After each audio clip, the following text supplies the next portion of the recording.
akan memulai dengan presentasi menggunakan media, yaitu mading. Kami punya di sini pohon sejarah. Nah, kami juga mempunyai buah mangga di sini, yang dimana sudah ditulis dengan poin-poin dari Pulau Urasidin itu sendiri.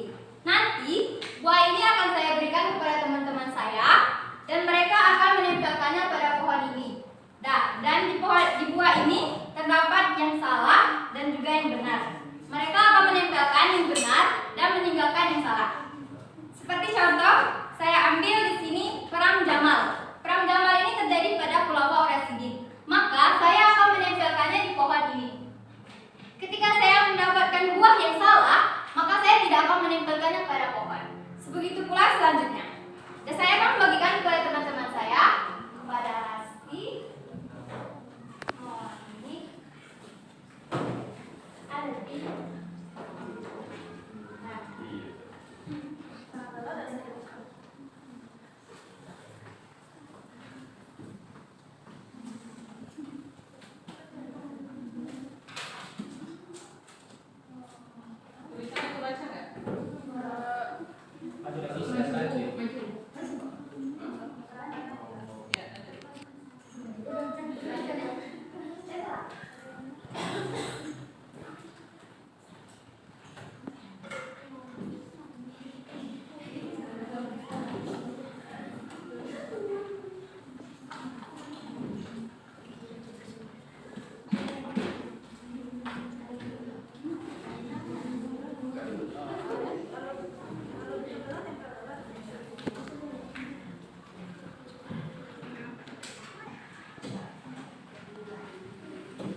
Nah, teman-teman saya tadi kan sudah menempelkan semua buahnya pada pohon sejarah. Mereka mempunyai buah-buah yang salah dan mereka tidak detail. Yaitu ada di Adel, ada di Dino, sama di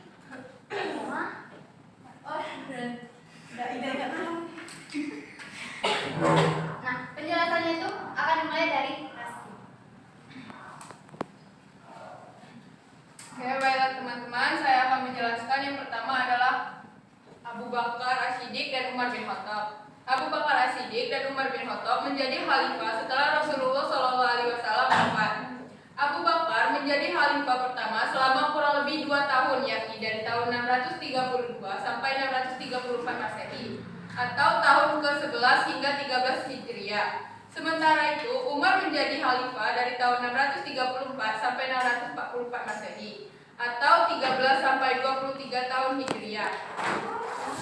Saya akan menjelaskan tentang Khalifah Utsman bin Affan. Pada tahun 23 sampai 35 Hijriah, buih-buih perpecahan mulai muncul, yaitu pada masa akhir pemerintahan Utsman bin Affan. Utsman melakukan reformasi di bidang administratif pemerintahan, yang dimana kebijakan itu membuat situasi politik tidak stabil. Situasi politik tidak stabil itu sampai puncaknya dengan terbunuhnya Utsman bin Affan. Peristiwa menyedihkan ini disebut dengan istilah al-fitnah al-kubro, yang berarti fitnah besar. Dan peristiwa ini dianggap sebagai pangkal munculnya pikiran-pikiran dalam Islam. Tentang al-fitnah al-kubro akan dilanjutkan oleh Adam. Baiklah teman-teman, di sini saya akan menjelaskan tentang al-fitnah al-kubro. Yaitu perang Jamal itu terjadi karena pertempuran antara pasukan istri Nabi Muhammad, yaitu Aisyah, dengan menantunya Ali bin Abi Thalib, yang terjadi pada tahun 36 Hijriah di wilayah Basrah, Irak. Pertempuran ini terjadi karena perdebatan pendapat terkait penyelesaian kasus pembunuhan Khalifah Utsman bin Affan dan juga fitnah yang terselubung oleh provokator. Tapi perang ini bisa diselesaikan dengan baik oleh Ali bin Abi Thalib. Perang Siffin terjadi pada tahun 657 Masehi, terletak di Suriah, lebih tepatnya desa Siffin. Perang ini terjadi selama 3 hari, yakni pada tanggal 26 sampai 28 Juli 657 Masehi. Perang ini terjadi karena konflik yang belum selesai antara Muawiyah bin Abi Sufyan melawan Ali bin Abi Thalib. Perang ini terjadi karena konflik pembunuhan Utsman bin Affan.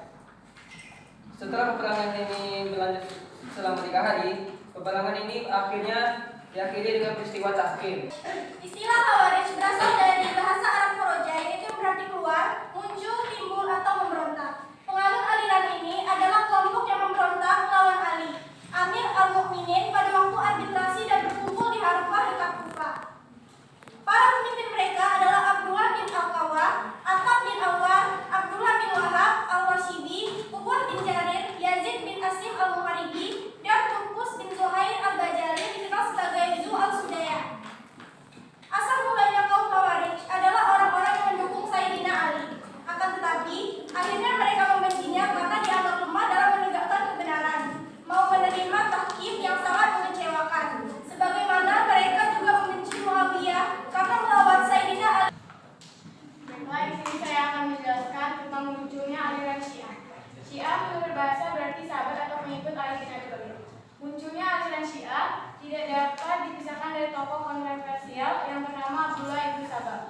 Abdullah bin Sabah adalah seorang pendeta Yahudi yang berasal dari Yaman yang berpura-pura masuk Islam dengan tujuan hendak merusak Islam dari dalam. Propaganda yang pertama kali dilancarkan oleh Abdullah bin Sabah adalah dengan cara menyebarkan fitnah terhadap Khalifah Utsman bin Affan dan menyanjung-nyanjungi Ali bin Abi Thalib secara berlebihan. Propaganda ini mendapatkan sambutan dari sebagian masyarakat Madinah, Mesir, Basra, dan lain-lain. Dia sangat berani membuat hadis palsu yang bertujuan mengagung-agungkan Ali bin Abi Thalib dan merendahkan Abu Bakar As-Siddiq, Umar bin Khattab, dan Utsman bin Affan. Baiklah, selanjutnya saya akan dilanjutkan oleh Laila. Baiklah, di sini saya akan menjelaskan tentang apa itu mutakalimin. Mutakalimin adalah sebutan bagi para ahli teologi atau filsafat Islam yang terlibat dalam kajian tentang teologi Islam atau ilmu kalam. Mereka menghadapi berbagai isu teologis dan berusaha memahami dan membahas konsep-konsep agama dengan pendekatan rasional dan filsafat. Istilah ini sering digunakan untuk menggambarkan para cendekiawan Islam yang berfokus pada tadi kan sudah menjelaskan tentang sejarah-sejarah pada saat akidah pada saat Khalifah Ar-Rasyidin. Simpulannya di sini adalah pada saat Khalifah Ar-Rasyidin ini, pada saat Abu Bakar dan Umar bin Khattab ini, akidah masih sangat terjaga kuat oleh mereka. Walaupun pada saat itu banyak sekali terjadi seperti nabi-nabi palsu, para umat yang tidak membayar zakat, namun mereka bisa mengatasinya. Nah, setelah itu pada saat kekuasaan Ali bin Abi Thalib, Utsman bin Affan pada saat